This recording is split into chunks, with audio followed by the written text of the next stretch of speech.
Hello everyone, it's Sam here. Today is our Tech Tips Tuesday.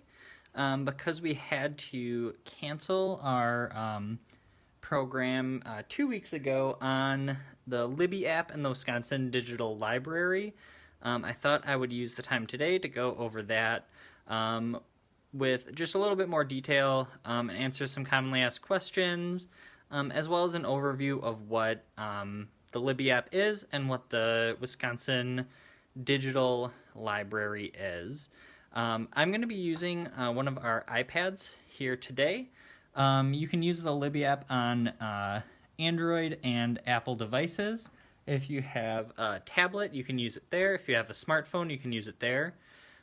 You may already be using the Overdrive app. That is still the Wisconsin Digital Library. It's all the same materials. It's just a different way to access it.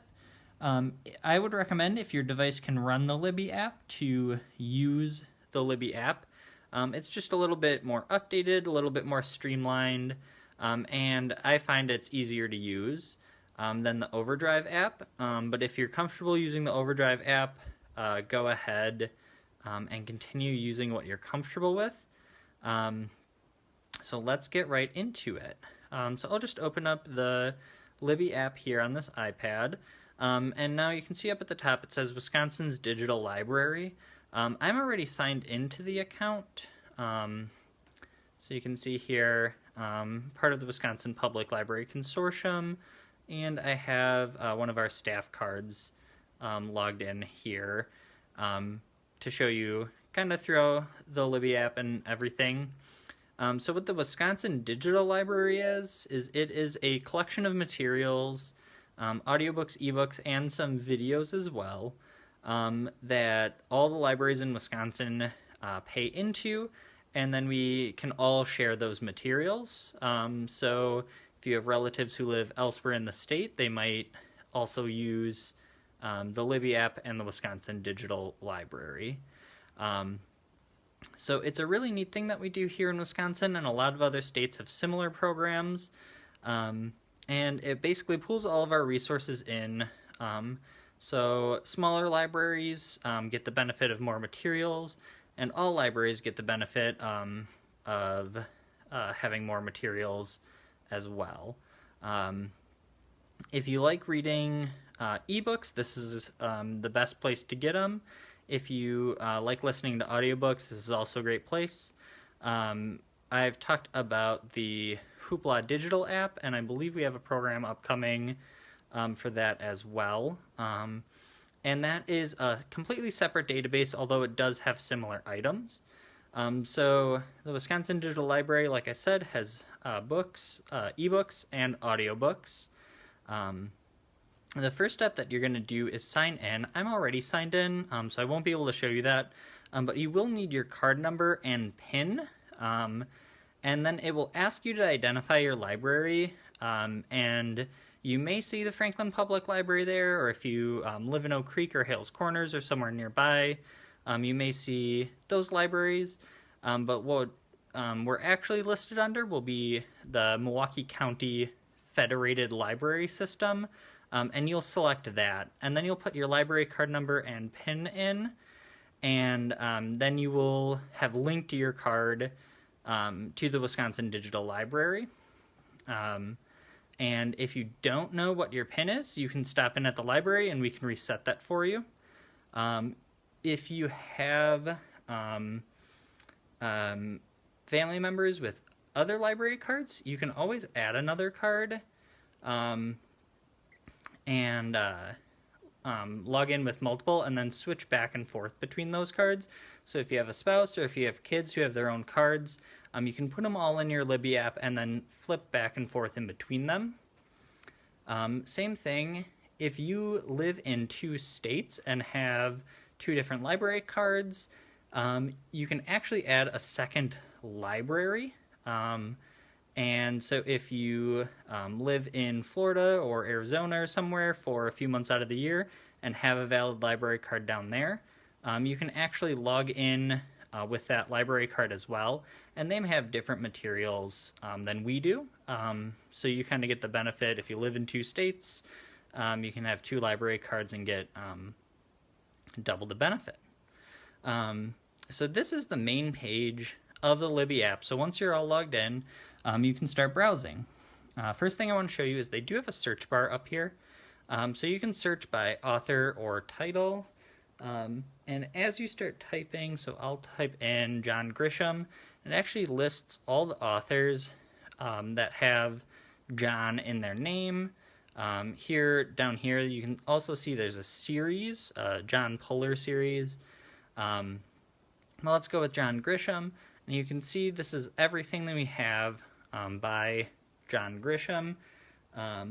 As we scroll through, let's find an example here. The audiobooks will have a little headphone logo that says audio, if you can see that. And the ebooks, so this one is an ebook, does not say that. Another key difference is it will say play sample versus read sample. So if you are looking specifically for ebooks, yeah, you would look for that read sample. Another way to tell is if you click in on the book, you get the whole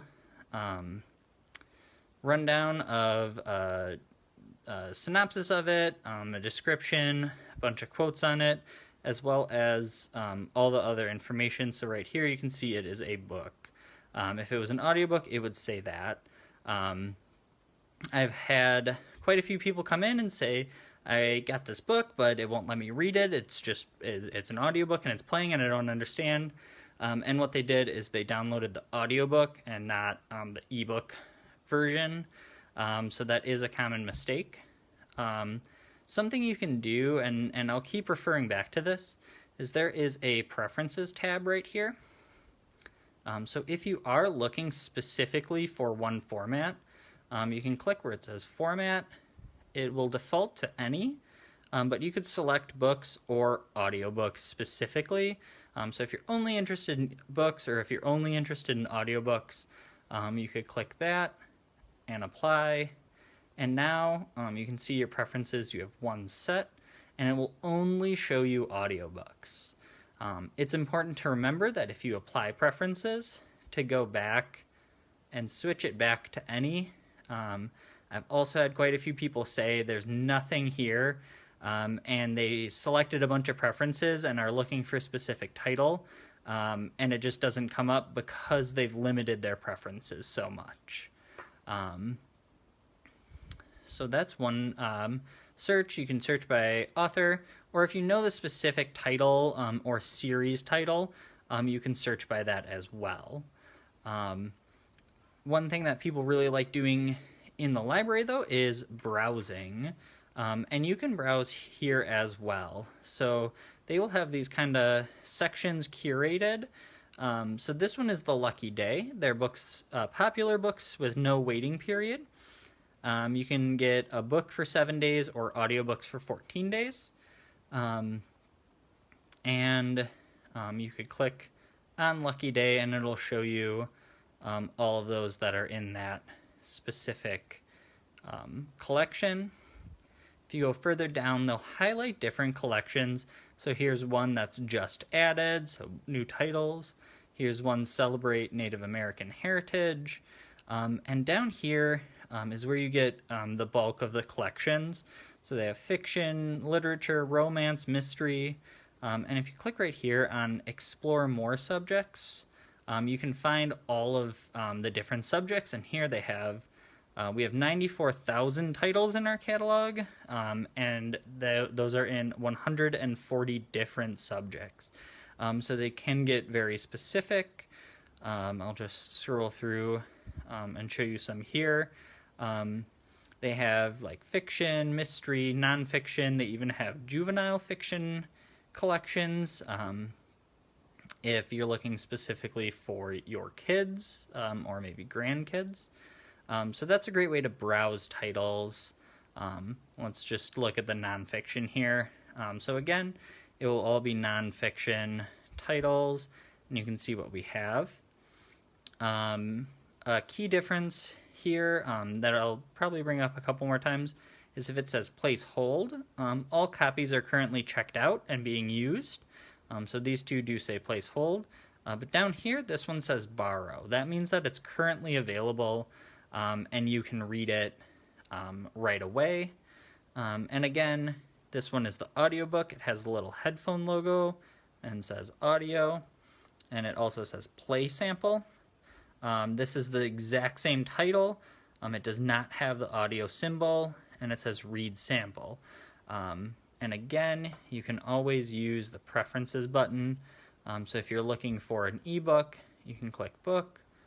And you can even do, if it's available, you can do available now and apply preferences within these topics.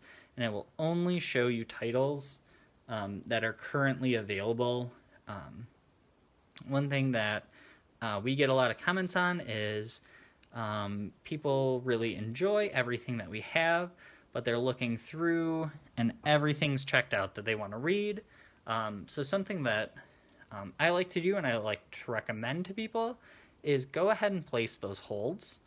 You can place up to 10 per library card, and it's super easy to do that. You can just click place hold. Here is the rundown. You are placing a hold on Untamed.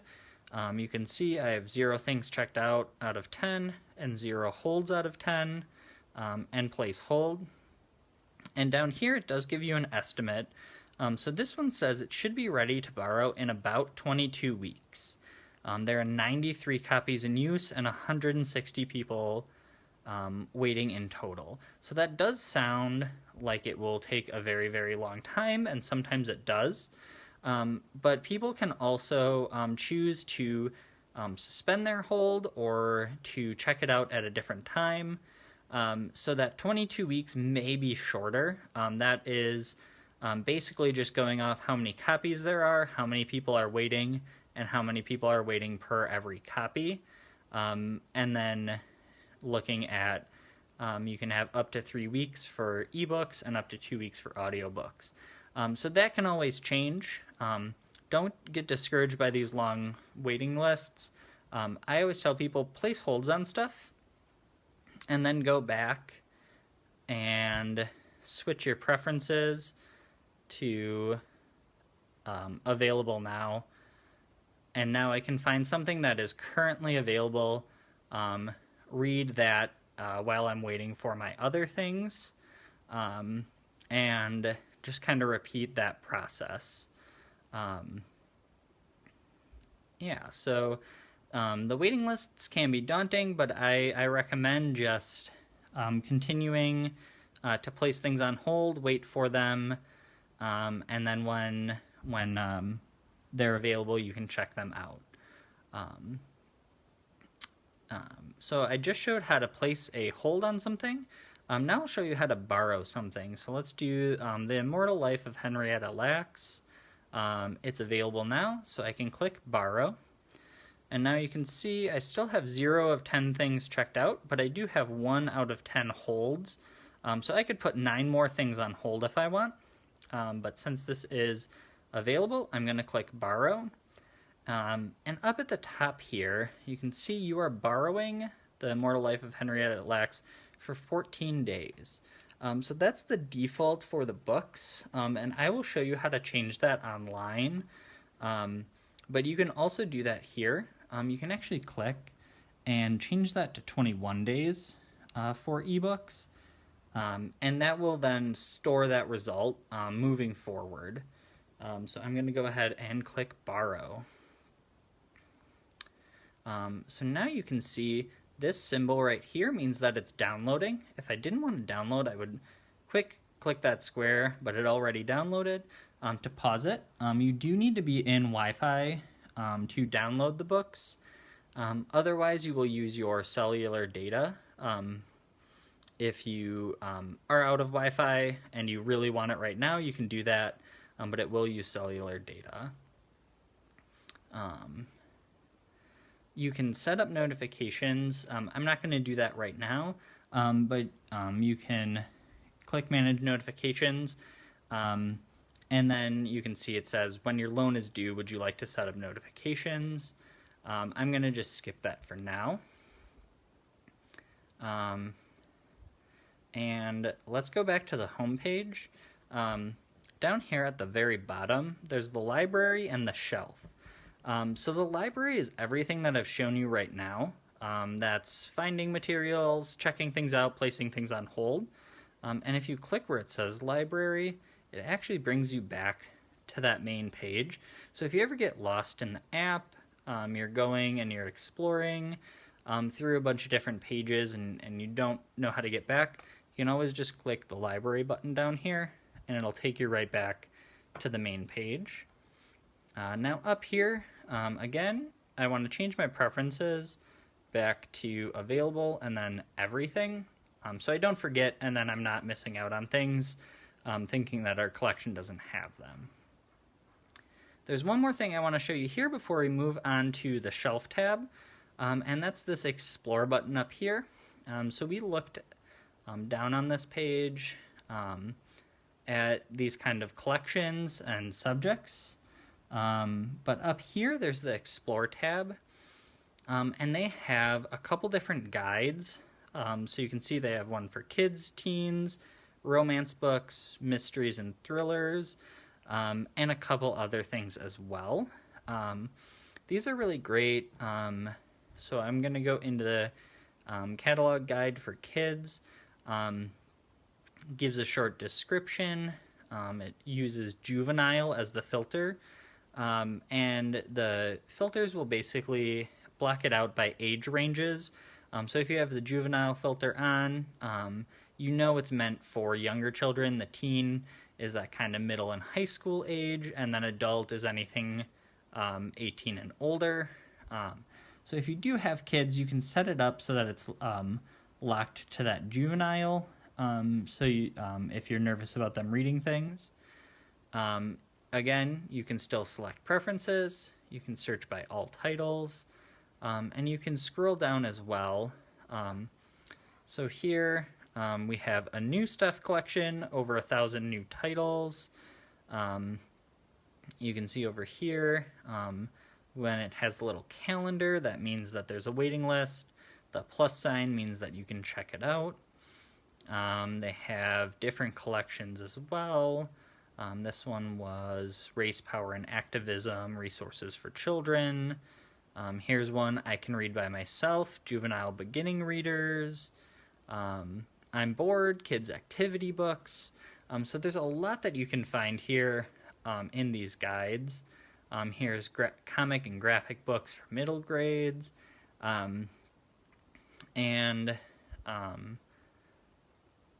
Yeah, so you can find quite a few things up here, specifically for kids, specifically for teens, as well as genres like mystery and thriller. And they select them out to really find those specific topics you want.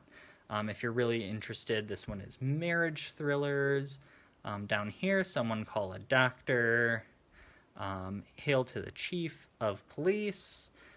So they really have these very specific kind of collections set up. If you're looking for something really specific, it's like having a librarian on your device. Okay, so I think that's everything I want to cover in the library. I know that it's a lot. The best thing you can do is to just explore it yourself. Click on some titles, read the descriptions, borrow some things.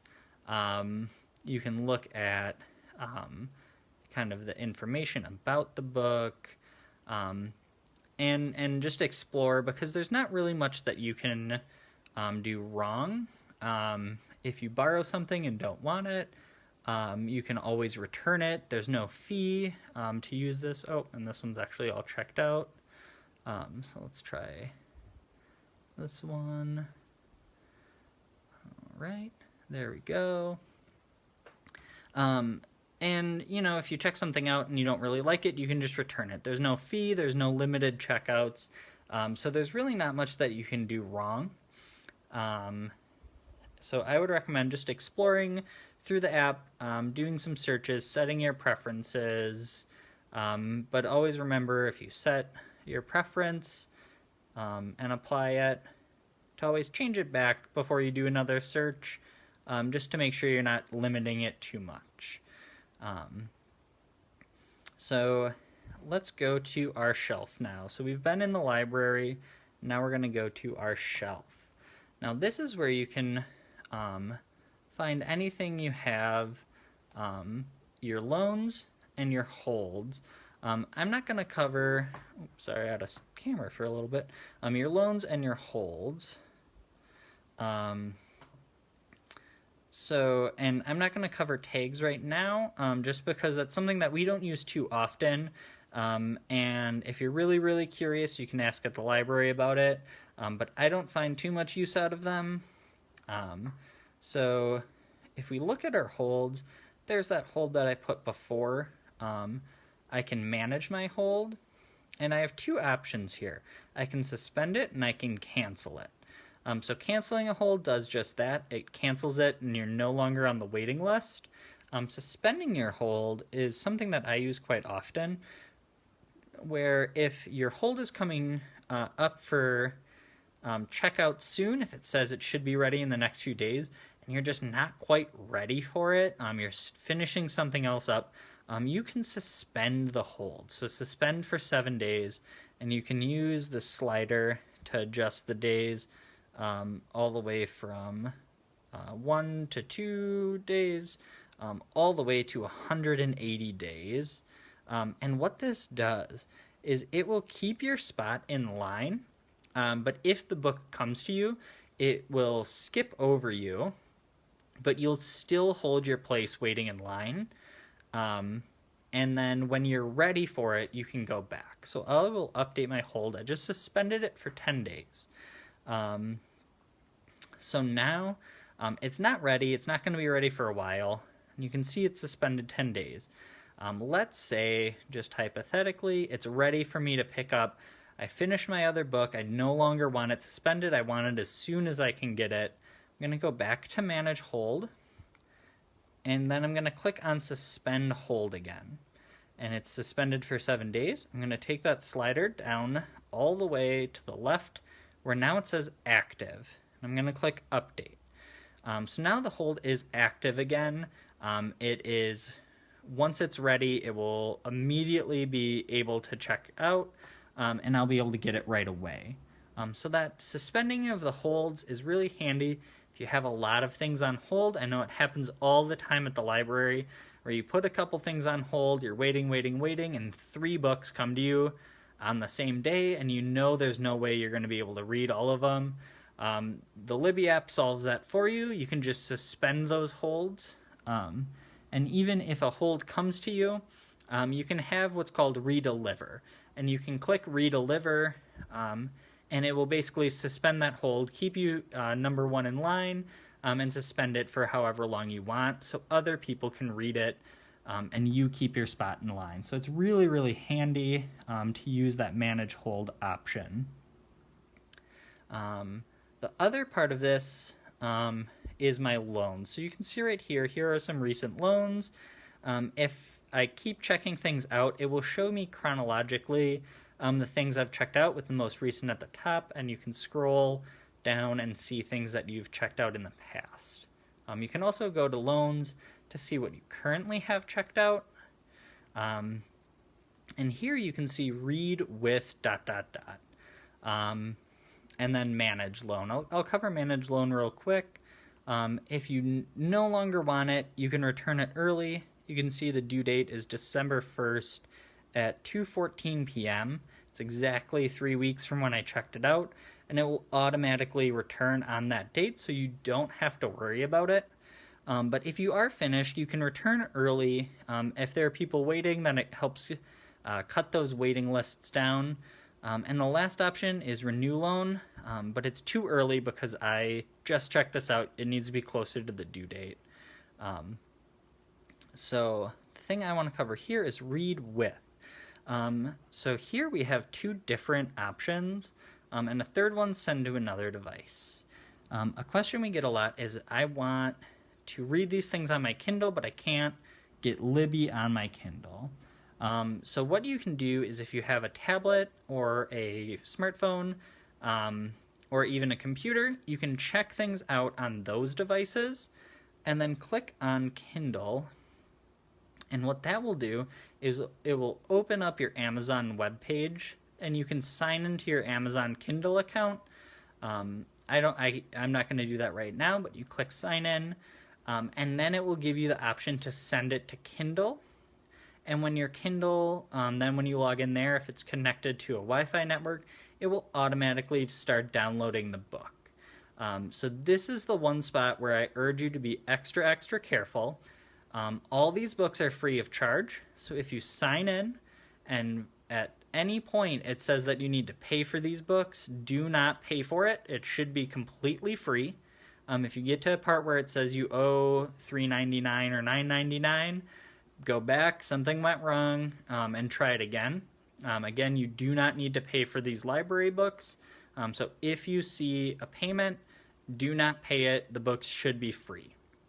But what you should do is you should be able to sign into your Amazon or Kindle account, and it says send to Kindle, and then you can do that. The other option here, read with, is within the Libby app. So if you don't mind reading on a smartphone or tablet, you can just click Libby, this app, and read it with the app. The third option is send to another device. And this is where if you have other devices, this one is Adobe compatible e-reader. Now this is where it starts getting more complex. If you have Nook e-readers or some other types of e-readers, they may have the Adobe Edition compatibility. This, again, gets a little bit more complicated, so I'm not going to cover that today. We usually take those on a case-by-case basis. But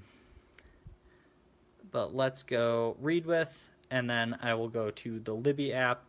And you can see here now it opens up, and you can swipe to read just like any other audiobook. You can tap, and you can see the contents.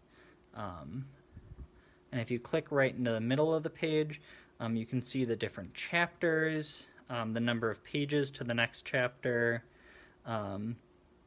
You can, let's see, put bookmarks down. You can search for things.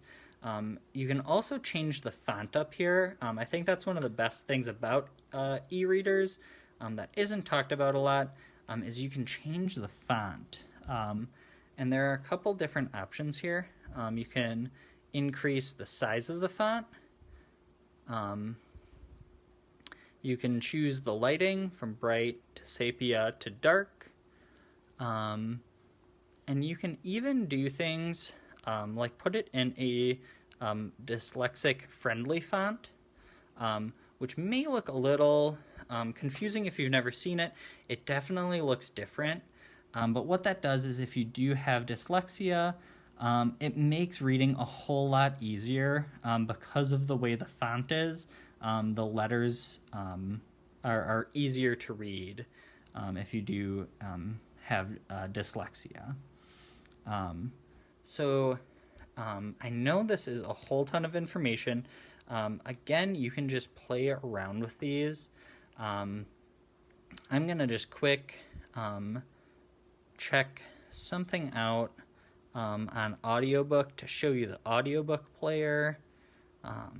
Not finding anything right away, so I'm going to sort by format to audiobooks.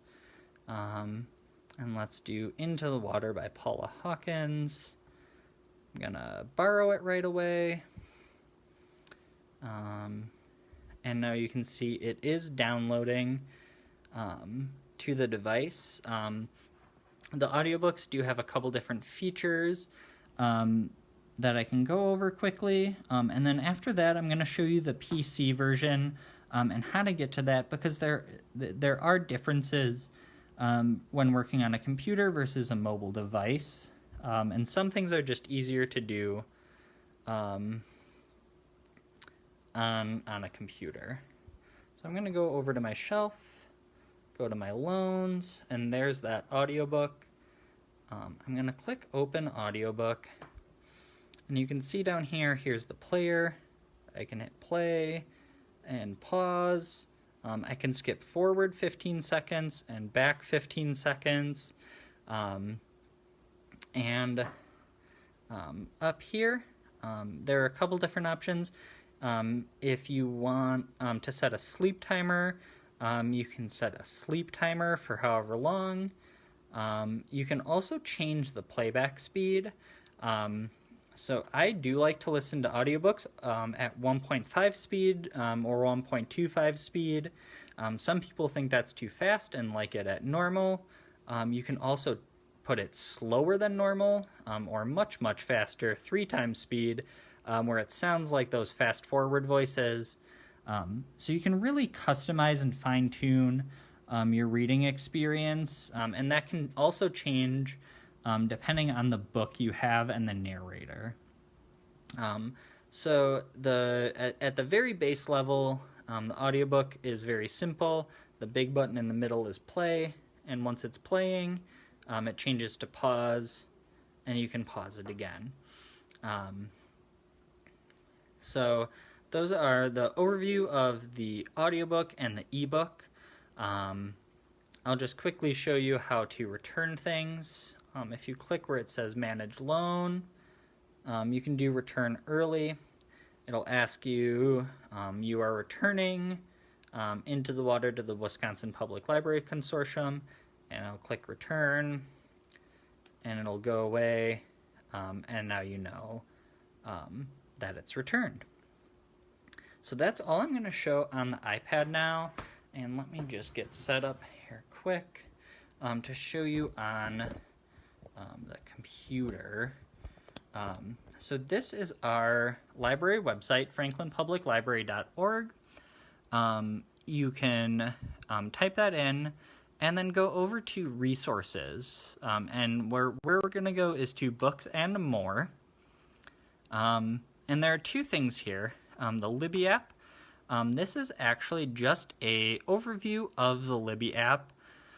So you can see everything that it has to offer. But if you're looking to use it online, you'll actually want to go to the Wisconsin Digital Library. So I'll click that. And you can already see it is pretty similar. Let me bring this back in. You can see it's pretty similar. It has the same logo as the iPad. It will probably have similar collections, if not a little different, from the iPad. And on here you can see it says available, if it's currently available, and if it's unavailable it will say place hold. Again, you can look by collection. On here it has ebooks and audiobooks. So I will go to ebooks and just added. I know it's a little bit small here. So here is that example that I want to talk about. Here it says available, and this one says wait list. Again, down here you can borrow or place a hold. Here's where it says ebook. And let's see if we can find an audiobook. Not having much luck, so let's go down to that next page and see if we can find an audiobook. But it'll be very similar, where it'll just say audiobook, or actually I'm just all in ebooks right now. That's right. So I'll go to audiobooks, just added, and here now you can see it has a little headphones logo with audiobook. The biggest advantage, I think, of using it on a computer is the account settings. So again, you can view your loans and holds, and here you can see it came right over with what we just checked out on the iPad. Here you can click Read Now with Kindle or Read in Browser. And this, The Crazy Rich Asians, actually comes in an EPUB ebook, which is then where you would be able to read it on some other devices such as Nook devices. Down here you can also return. But the biggest advantage of doing online, which I hope the app comes out soon, is changing your settings. Now here you can see the lending periods are defaulted for 14 days for ebooks, 14 days for audiobooks, and 5 days for video. But what you can do, I showed you when we checked out those ebooks and audiobooks, you can manually change it as you check them out, or you can set the default lending period by clicking on those, and you can see right there, now it's saved, and with the video, same thing again, saved. You can also set the audience type, so if you want all audiences, or specifically juvenile, young adult, general adult, or mature adult, and you can click more than one, so if you only want everything but mature adult books, you can click on those. If you're just looking for a young adult child, you can have just young adult, or you can do all audiences. You can also set, if you know you only want to read on Kindle, it will only show the Kindle book options for borrowed ebooks, and you can click that to check it. You can also choose the display option, so there's the high contrast mode, and that's again for this website, and this dyslexic font for the website. So for these two, you'll have to change it on your reading device. And those settings may be in different spots. If you're reading on a Kindle, you probably know how to change those settings on your Kindle a little bit better than your other e-readers.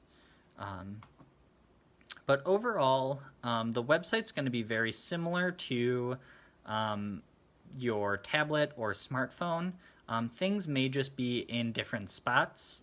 The website does offer a little bit more robust searching features, so the collections are a little bit more well divided into ebooks and audiobooks and videos. Here you can select Kindle books. So this is where I came in, where if you want to read on a Kindle, you can search either on the website, on a smartphone, or a tablet, and send those over to your Kindle. Instead of doing it the harder way and trying to download Overdrive onto your Kindle, which it might not be compatible, this will be a lot easier.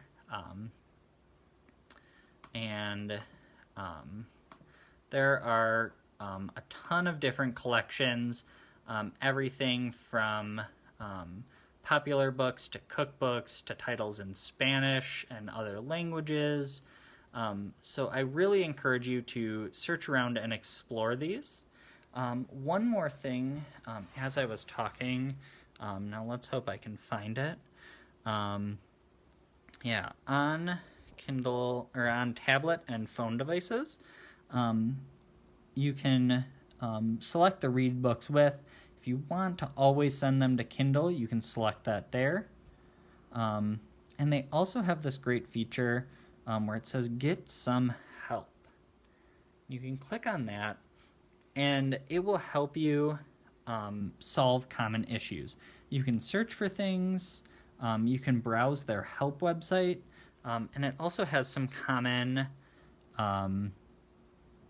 suggestions like, I'm not getting notifications, or I can't sign into my library, or how do I sign out?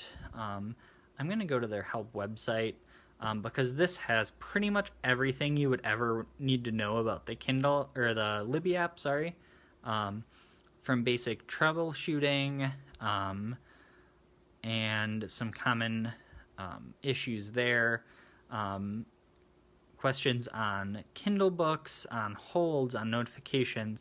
So if you do run into trouble and the library isn't open, you can try to do that on this Kindle, or on this Libby help site, and try and find the solution there, including their frequently asked questions. But as always, if you do have a question, we'll try and help you out as much as we can at the library, if we're able to do that. So that is all I have today for the Wisconsin Digital Library and the Libby app. I know it's a whole ton of information. I will post this video. It'll stay up on our Facebook, and I'll also post it to our YouTube channel, so you can go back and watch it if you want to do that there. But I encourage you to just download the app, log in with your library card and PIN, and just explore it, try different things, make some mistakes. Again, there's very little risk to it, so if you check something out and don't want it, you can always just go to your shelf and return it, and not really have to worry about it. There are also no late fees, so if you check stuff out and forget about it, you don't need to worry about returning it on time. It'll automatically return. I really hope you got something out of this. This is a great resource that we have for traveling, or even now. You can just stay at home and read books or listen to books without having to go anywhere. If you have any questions, feel free to ask, comment on this post, and I'll try and respond to you. And have a great day, and I'll see you next time.